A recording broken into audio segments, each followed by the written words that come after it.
I used to work on the northern slope of Alaska in the oil industry. The work we were doing required us to travel far out into the Alaskan Petroleum Reserve, which is basically just untamed tundra wilderness for hundreds of miles. The oil companies would build these long ice roads in the winter that would lead to exploration drill pads. Our job was to go out after they finished the initial drilling and test rock formations for their oil-producing qualities. It was mid-January. The sun hadn't quite come up yet. And when I say the sun hadn't come up yet, I mean in almost a month and a half. Polar nights are intense. The particular well site we were traveling to was about 60 miles west of Alpine, Alaska, deep in the wilderness. Our job took a week, but we finished and headed back to camp to finish our hitch and go home. At the beginning and end of the ice roads are guard shacks that you have to check in and out of for safety. No cell reception, and radios work only up to a certain distance. If you don't check in or out in a certain time, they come looking out for you to ensure you're not lost or not a popsicle. It was about 4 in the morning. Not that it mattered in the land of endless night. We were halfway across the ice road. Travel was slow, as the speed limit on the roads is only 25 miles per hour. And something appeared on the road in our headlights. It was a man in jeans, sneakers, and a hoodie jacket, walking down an ice road in wilderness tundra at 4 a.m. It was almost minus 20 degrees outside. It is not unusual for local Inuit people to be this far out hunting. Maybe his snowmobile broke down and he's trying to get back to the guard shack. At the time, it seemed plausible. He hadn't acknowledged us. As our trucks rolled up next to him, he kept shuffling forward. He didn't seem cold. His clothing, while totally not appropriate for his extreme weather, appeared warm and dry. We also noticed he wasn't Inuit, but Caucasian. I rolled down my window and asked if he needed any help and if he was okay. He still didn't acknowledge us. He just kept shuffling forward. His face was completely blank, devoid of any thought or emotions. The other guys in the truck suggested that maybe he was in an accident and in shock. I continued rolling my truck alongside him as he trudged down the road, still trying to get his attention. Even in this extreme cold, I could usually get whiffs of a particular smell coming off of him. He smelled acidic, if that makes any sense. There was a lot about this guy that made the hair on my neck stand up. The guy behind me in the truck's crew cab had enough of this. He rolled down his window and reached out to grab the guy. He later said he was just going to try and shake him out of his stupor. Before my buddy's hand could reach him though, this walking popsicle spun around and latched onto my buddy's outstretched arm. He glared at my buddy and then at me. This look of pure rage, not removing his hand from his arm. If emotions had physical temperature, this guy could have just melted the entire tundra that night. My buddy groaned in pain. He tried to get his arm free from Mr. Popsicle. At that moment, this guy starts screaming in our faces. There was so much hate, rage, and anger in that scream. It was absolutely terrifying.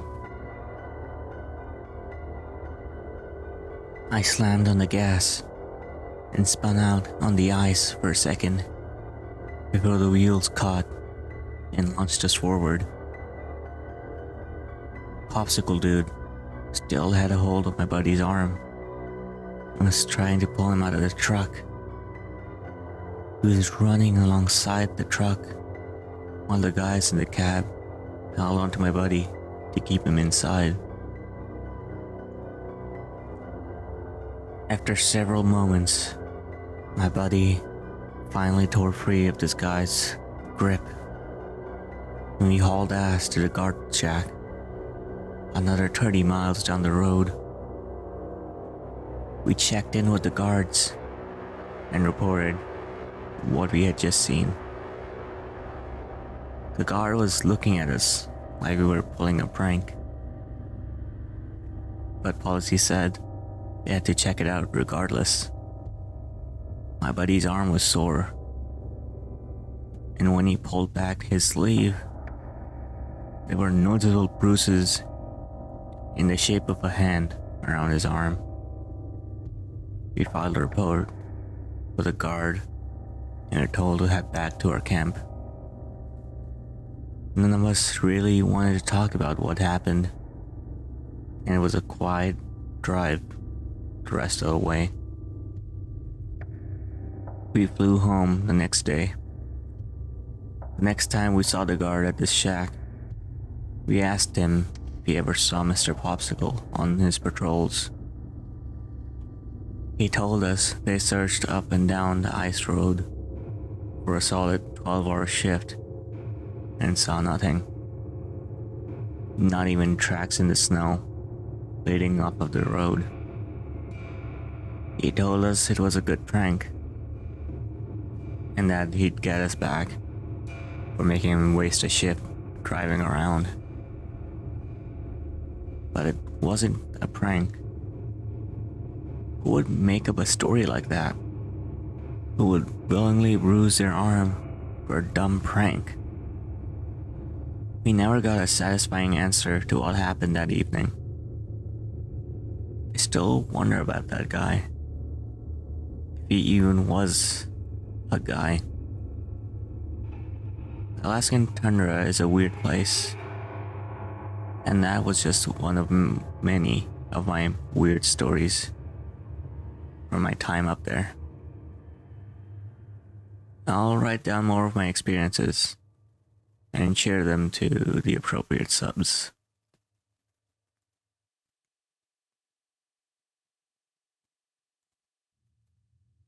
In the summer of 2012, I took a job as an expedition canoe guide on the Boundary Waters in northern Minnesota. There are a massive wilderness area of lakes and land. I was working for the Boy Scouts, and we were based on Moose Lake on the US side. My job was to facilitate a fun and safe multi-day activity, anywhere from 7 to 12 days. Most of that summer was typical, but one expedition in particular still haunts me as a result of what happened to us over the course of a few days. Here's the account in full. My crew was on the younger side, There were 9 of us in total, the maximum allowed in a group per our permit. There were 6 scouts and 2 adult advisors and myself. They had wanted to do a 200 miler but didn't have the physical ability, so we had to amend our route. They were bummed out, so I decided to take them to a waterfall called Eddy Falls. It's pretty flat up, so a waterfall is somewhat rare. That decision would end up putting us in the path of something monstrous. We visited the falls and camped near it. And that evening, I had the boys working on the camp setup, while the advisors worked on the fire for dinner. I was collecting firewood in a big tangle of down trees, brush, and bramble. I could faintly hear the falls off to my left, when out of nowhere, I hear the most unearthly scream or roar I've ever heard. It stopped me dead in my tracks, and I was frozen. The second scream was closer, and the third closer still. I couldn't see anything due to the thickness of the brush. But whatever this was, it was coming directly at me. By the fourth scream, I could feel it in my chest. I got nauseous, and because of that, I just involuntarily barked at it. I've never before or since heard that sound come out of my body. The fifth scream almost physically hurt, but it snapped me back to reality, and I ran back to camp. My crew had heard it too, but what am I to tell them? I claimed that it was a boar. There's no boar up here, and the advisors knew I was lying, but didn't call my bluff. After dinner, they went to their tents, and I retired to my hammock, about 50 yards from camp. As a rule, I always set my hammock at head height, so about 6 feet up. I would use a tarp over my body and head to keep the morning dew off and the morning mosquitoes at bay. But the tarp wasn't strung up. That's important. It was just loosely over me. It must have been around 3 to 4 a.m. when I was awakened by what sounded like a woman sobbing. Not an outright cry, but a sob. At the same time, I'm hearing something walking through the thick brush down past my feet.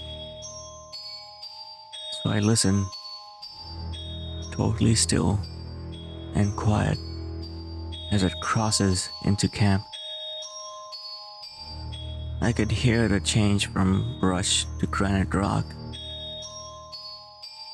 but could still hear its heavy footfalls as it walked right through camp and on towards me.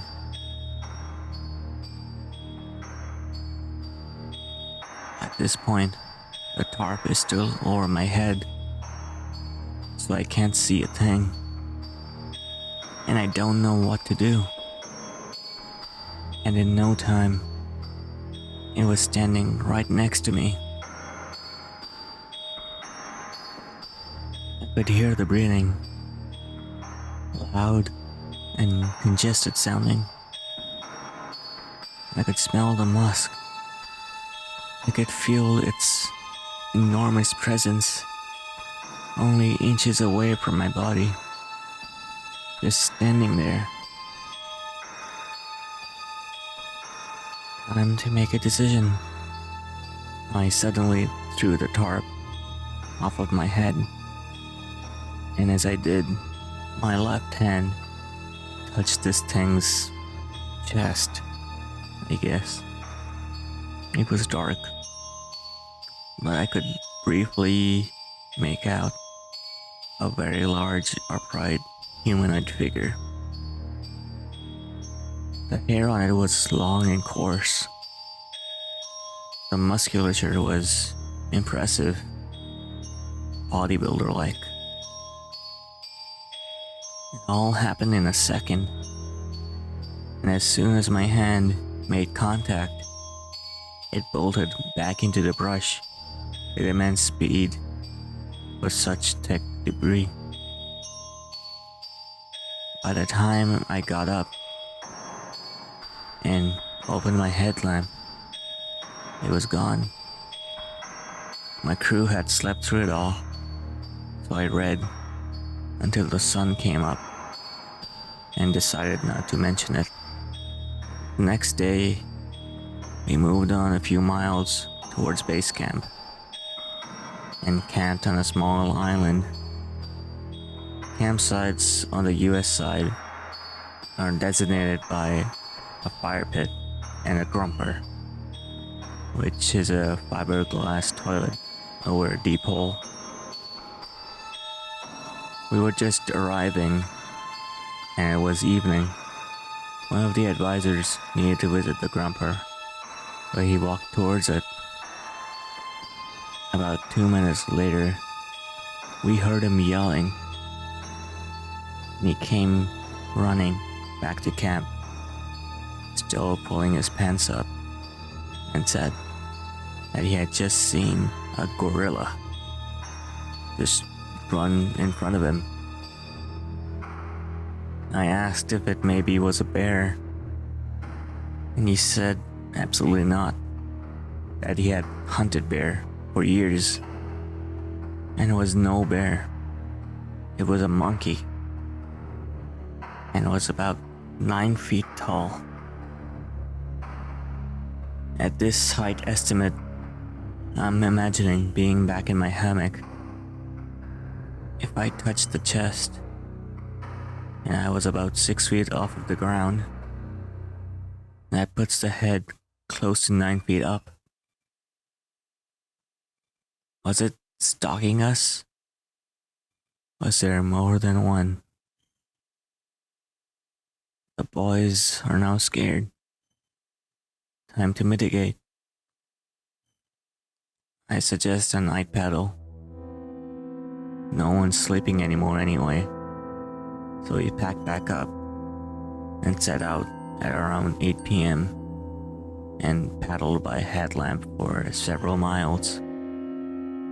My plan was to get back into Moose Lake and camp very near it and near to base, so we could be the first crew off water the following day.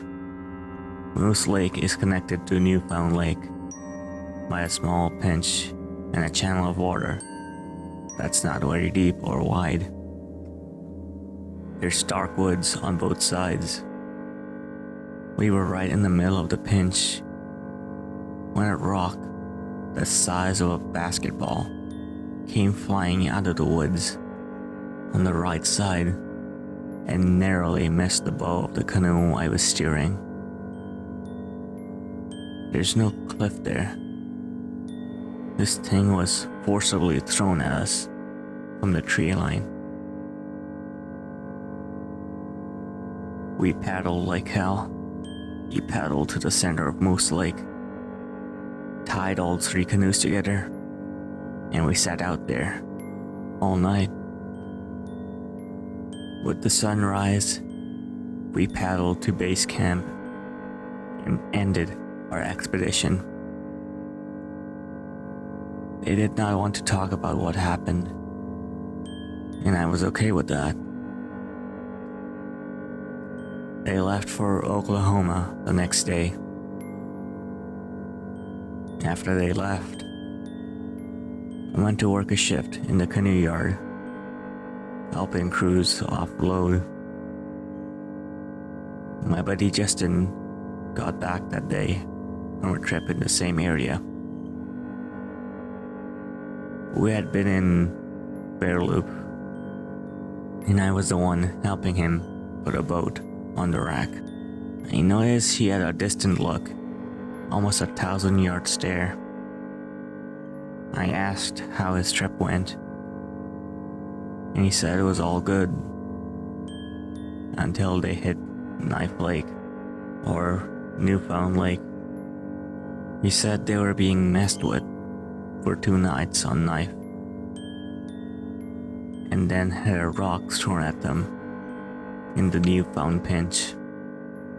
Sure enough, for a solid 2 weeks after that, crews kept coming back from that area with very similar stories.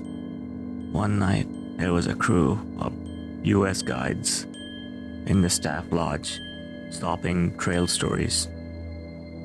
And these encounters came up one after another. Screams, rocks, sighting of apes. Then from the back of the corner of the room, I hear a chuckle.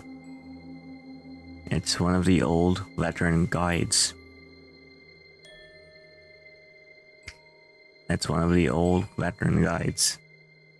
Who had been there for over a decade. All he said was, "It's about time somebody else seen one." I asked how long he had known they were there. He said he's been encountering them for 10 years. Then he said, "They talked to me. This shocked me." I asked, "Like a language or something?" And he just answered, "No, they communicate telepathically. The less you acknowledge them, the less they'll bother you. But they can read you, and they like it when you're afraid. It's like a game to them." What happened out there is still a big question in my mind. I've always been open to the idea of Sasquatch or Bigfoot. Their existence was never a huge stretch for me. But what really sticks with me is the way the veteran spoke of their intelligence and parapsychological abilities, that they can read human emotions as clear as pages in a book, that they know our species better than we know ourselves. When I went to college, I befriended a mathematics professor. He was one of the most intelligent, eloquent, and articulate people that I've ever known. Remarkable family man, who married in his 20s with a daughter and a son. He never drank or smoked, never used drugs, never permitted himself to curse, raise his voice, or become aggressive, even in disagreements. He was always in control, always punctual and on time, always organized, very disciplined. He acted like a true gentleman. I'm just telling you all of this because he was not a crazy man, nor a junkie, nor had any mental illnesses. I had the pleasure of taking advanced algebra, calculus 1, calculus 2, and differential equations with him.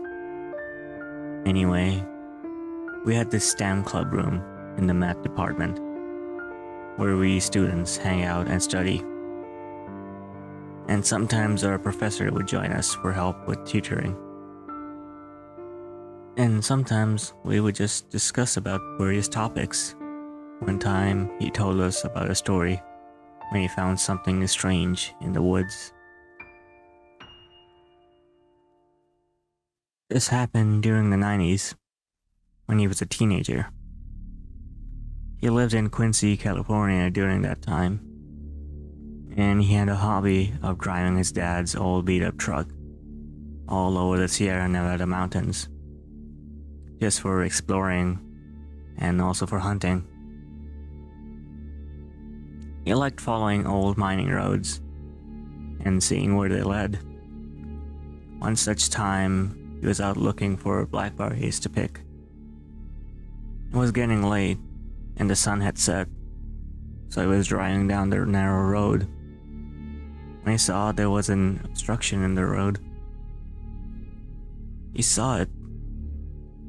It looked like someone had stretched a giant plastic bag across the road. He thought it might have been construction work or something. As he drove up to what he thought was plastic bags stretched out across the road, he stopped his vehicle within like 40 feet of it.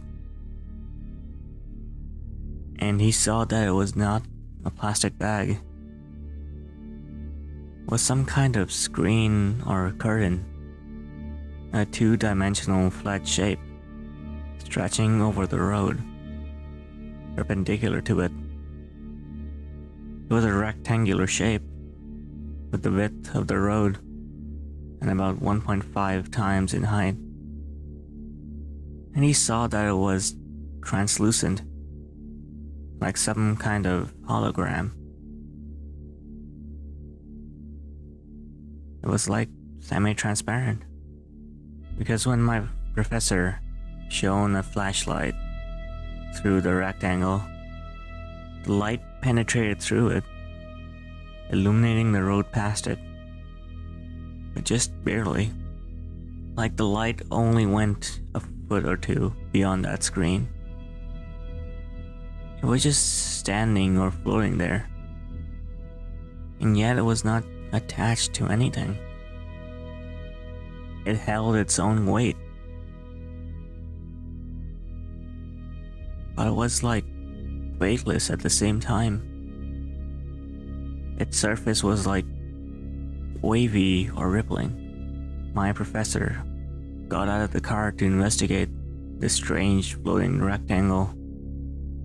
He went right up to it, and as he did, it was like it was emitting a vibration or low humming that he could feel in his bones. There was an effect that the closer to the rectangle he got, the stronger the vibration was on the objects around it. And as he got close to it, he saw the hair on his arms stand up, like there was some kind of energy in the air. And there were these dense trees on each side of the road, so he couldn't go around this rectangle in the middle of the road.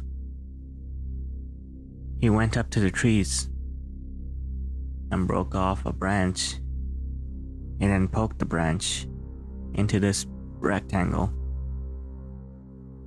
And he saw faint ripples going up and down and through the rectangle from the place he touched the surface. And he stuck the stick all the way into the rectangle. And there was no resistance, but he didn't see that stick going through the other side of the rectangle. It was like it disappeared or became invisible. And then he pulled it out. The stick was unchanged, not burned nor deformed. Not knowing what this rectangle was, he went back to his car, continually looking at this rectangle.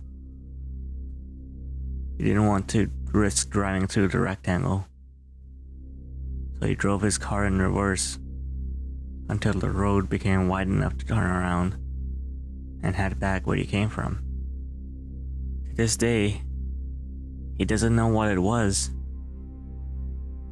He said it looked like a two-dimensional shape, like a semi-transparent rectangle stretched across the road. He didn't even know how it was possible for a two-dimensional shape to be floating like that, but he saw it with his own eyes. I don't know if he ever went back there to find out. He didn't elaborate. He didn't even say where exactly this was. This was just when we were chatting in the club room after 6 p.m. doing homework and just eating snacks. I never got back into contact with him after graduating and moving out of the college town. And then the pandemic hit. I don't know. But I suspect that's one of the things that pushed him to become a professor of mathematics. Seeing a rectangle in the middle of the road. That's not something you see every day, now is it?